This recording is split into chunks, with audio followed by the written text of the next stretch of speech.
And ShopDog says, welcome back. I believe it's a motorcycle day here at ShopDog-Garage. I've got, well, let me show you. I've got the adapter plate from Send Cut Send. So I'm going to drill and tap that and get that ready. So if you look here, you know, that's where that will mount. Not only will that make it nice and sturdy, but it'll also act as a nice heat sink. This is a good chunk of metal here. And as you recall, adapts down in here. I believe Brian's coming by, hopefully with his wheel guy. Don't know what he'll get done, but maybe I can start sitting and addressing some of this. I just haven't had time the last 2 weeks because, you know, I actually have an actual job and they make me work sometimes. So I think we're going to start with ShopDog's pretzel and get him moving. Okay, now I had them laser these holes at 132 mils, and now I just drilled them out with a number 25, which is what, 149 mils, so that I can tap it, and that will work for these 1024 nuts or bolts, which of course I'm gonna have to probably shorten a little bit, and that's fine. And then we'll decide what size we're gonna tap these guys at. I was pretty sure I was probably doing 5/16, but I don't know yet. And we're just taking our time, a little bit of oil, going down through, and then I use these little tap adapters. You know, I think Lyle makes them. Boy, I am very not left-handed. See, it's like an O-ring and then a taper seat for those. These are great. You get, I don't know, like 5 sizes or something for, I bet it was 14, 20 bucks. But you can see it sure makes it nice because then you can use your ratchet instead of these silly things. So, or, you know, the standard tap handle. So that works out pretty nice. And then when I'm done, I'll go through and, you know, do our counter bore. That's always nice because you'll see, especially with the aluminum, you'll get some chips popping up or a ring on that last. So we'll just clean it up when we're done. Okay, now it's time. We've decided 1/4 is what we're going to do. So I'm going to change this 25 out for a number 7 and we'll go from there. Of course, ShopDog's working hard, always the public relations, the staring, and just making sure that nobody brought anything dangerous. ShopDog's gotten another pretzel. There's a little more company. We got neighbor Jeff in house, and Brian's buddy Owen is here. Okay, so originally we thought all of this would go on, belts and everything. Owen actually wants this, when it's time to get it all shimmed and aligned, to come to his shop. So we don't have to do any of that here. We just need some stuff mounted so I know where wiring can go. We're going to do something non-conventional with the battery box and with the wiring. And I think I'm going to create some kind of a braided sleeve for the wiring to get up into the battery box. Because don't forget, you know, the headers are here. But I think we're going to run the wiring back and up, because I've gotten permission from the customer to drill a tube and run the wiring down this backbone. Remember, there's an oil tank here, battery sits here. In fact, battery is in its little box, and you can see there, oh, hi ShopDog, there is a ton of room right in front of it, so that should work out pretty slick. Battery may be backwards though, it may actually be like that, I don't know for sure, but we'll take a look at that when it's in. This is going to give me the room I need for connectors, for future maintenance, future expansion. You know, we'll wire up everything this kit has, even if we don't have it. So that should work out pretty slick. Yeah, before mounting the tank, Brian figured there's probably not a better time to go ahead and get the oil lines mounted. A lot easier here than on here. It turns out you can't actually get the tank in with the starter in, so that's important to note. There we go, and now you can push her through. Oh, something was sticking down. And of course the starter doesn't actually snug up until we have this plate here.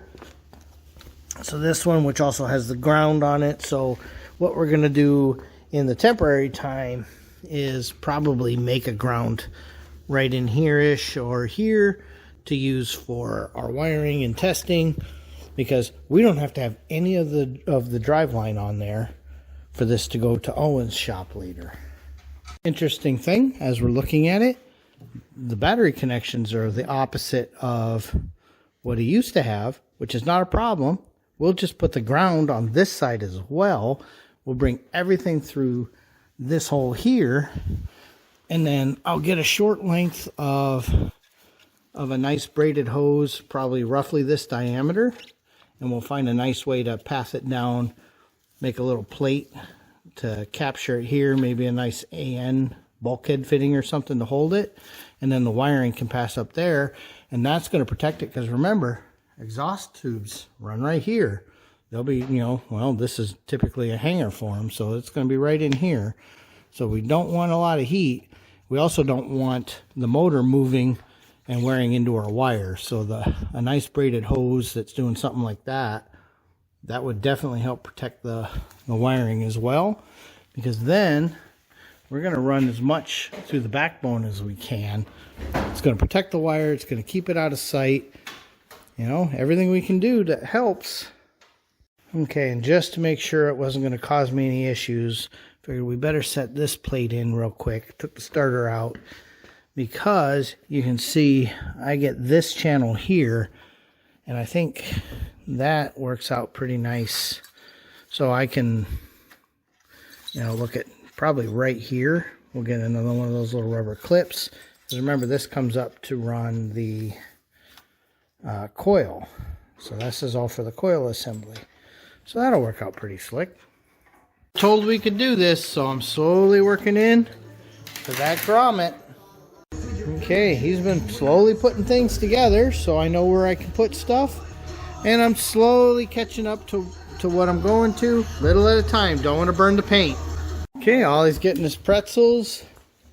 Okay, Brian's got his clutch cover on, and an O-ring sitting on there for some reason. Hopefully we're not supposed to not lose that.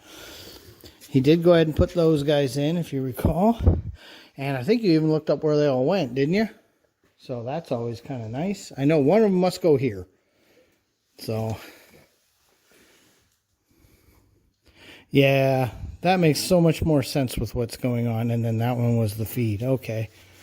And I'm still working on getting our little tube entrance, because I can't add metal. I can keep taking it away, so I'm just taking a little and a little and a little, because this has all got to go in there.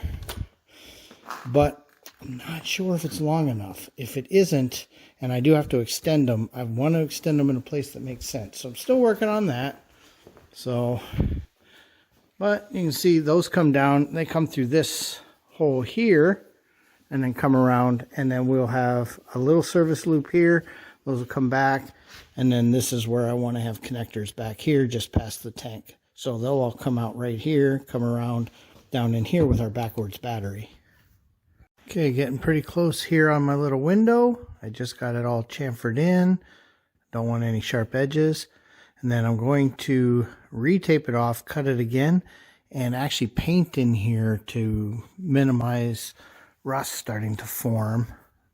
But let me fit my grommet and make sure I'm happy first. Okay, grommet fits. Now, I think I'm going to bring this over and just kind of do another peek and see just how long things are. Okay, unfortunately, no matter how generous I get with everything, I wind up here. And that's just on this one. The other one will be similar though. So I am extending wires. Now I've just got to decide where I want to splice all the wires for coming out in here and how much to add. Bummer, but it's not the end of the world. We'll get there.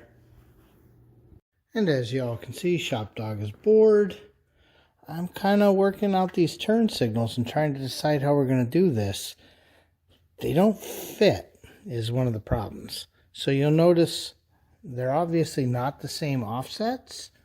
This one is supposed to be on the right, and this one is on the left. The one on the left makes sense because you see that little pin right there. There's a groove right here, so that'll ride the mirror, and it'll sit like that. That makes sense. But when we go to the other side, okay, you'll note, well, if I try to mount it in the same location, see this pin? Well, it's kind of in the way. So, got to work on that. Probably going to be modifying this. Also, this has a yellow, white, and black wire. The white wire is a very bright white LED. The yellow wire is very bright amber LEDs. Black is obviously the ground. I've already tested all that. I don't have a need for the white lights. So that white wire obviously isn't going to be going down, just the yellow and the black. The black really only has to come to this ground location, because I finally figured out what the black and red wires are. That's the neutral switch. So it's not mounted on the transmission, or if it is, I sure on the heck don't see it. So I think it's just acting as a clutch anticipate switch like you see in a lot of cars. So as long as you got the clutch in, they don't care what gear you're in. It's on you. Just start the engine. So that becomes your problem, because I'm not sure that we have a neutral safety switch set up anywhere on this transmission. Not that I've been able to see. So this must be some kind of counter shaft. So anyway, working on that, trying to get all this sorted out. I only want to do this one time. The other thing that is a problem is, here is how we get into this pipe, and all of that stuff on both sides go around, which is all fine and dandy. But that indicator is mounted on that, which means I will have to come up with a way to get the wires in. So it'll just be the two. I've got to get them into the housing. So, and obviously they're way too short, so you got that problem as well. So, got to work on that. Very disappointed that this isn't going to work the way it should. May be able to pop this set screw, get this module out, and maybe make a relief hole for that pin and E-clip. I don't know. I'll look at that. It's not the end of the world right now. Been working out the actual wiring diagram. I've got to extend these wires, so they're going to come off of this harness over here. So just kind of going through and doing that. These are wires for a like a dresser or something with or a bagger that's got a big indicator type dash, which we won't have. Probably just going to run those up into the well up there, because they got to go somewhere. I can't for the life of me picture Brian ever going to something that needs it, but boy, if I cut these off down here, then he will. So we'll move those up, and just kind of going through. So you can see most everything going up there is in this harness, but obviously like my neutral safety, which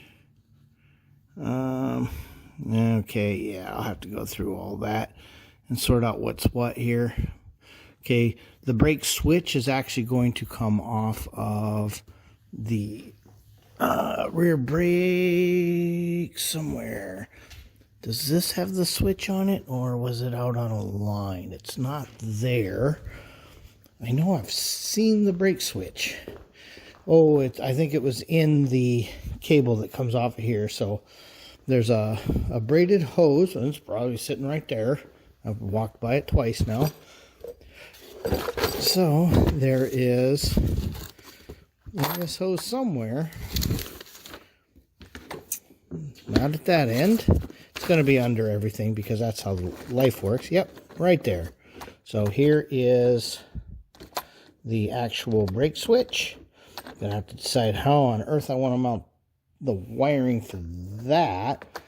This, I'm going to have to figure out where this actually mounts too. Kind of want to, and then I'll just have two spade connectors for them to hook up here. It'll be a pretty simple for them, but I need to know where that winds up. This sure looks like it's going to come off of the caliper, because that end over there is most likely the darker one, which is stuck in the seat, of course. Okay, yeah. No real favorite either side. They could be either of them. So I'll have to look and see what makes sense as far as where I think they go. But yeah, I'm not seeing any real advantage. This one's cleaner. This is less clean. I'm going to say this was a lot closer to the exhaust, just looking at the coloring here. So either which way, that's the actual brake light switch. So that'll be, you know, over here somewhere, because, you know, obviously the brake's over here. So that's going to be in here somewhere. We already figured all that out. I don't care about that for wiring. Oh, God, I'm going to have to hook the throttles up at some point. That'll be fun. But oil pressure switch is here. Definitely want the computer to know about that. Headlight up there. It's pretty straightforward. It's just this bike being custom, it's not exactly wired the way they're expecting it. You know, kind of like we have a shared power for the horn and the turn signal. That shouldn't matter. I'm not going through it, so yeah. So I'll move the neutral safety up to the left-hand grip. Yeah, so we're getting there. Obviously, ignition switch and everything, that's going to be in this cover up here. So just trying to get it all done. This is going to get extended because it turns out this module on a stock bike would be mounted up here somewhere, which explains to me why it's so short, because that was killing me. Why is it so short? And then this power, I got to find out if that comes direct off the battery or off of the switch. It's an awful heavy cable. So I would be very, very surprised to find that that's not hooked directly to the battery or, you know, straight to the starter. Except when the starter was in, it didn't look like anything else was on that stud. So yeah, that must have gone straight to the battery. It just wouldn't make sense otherwise.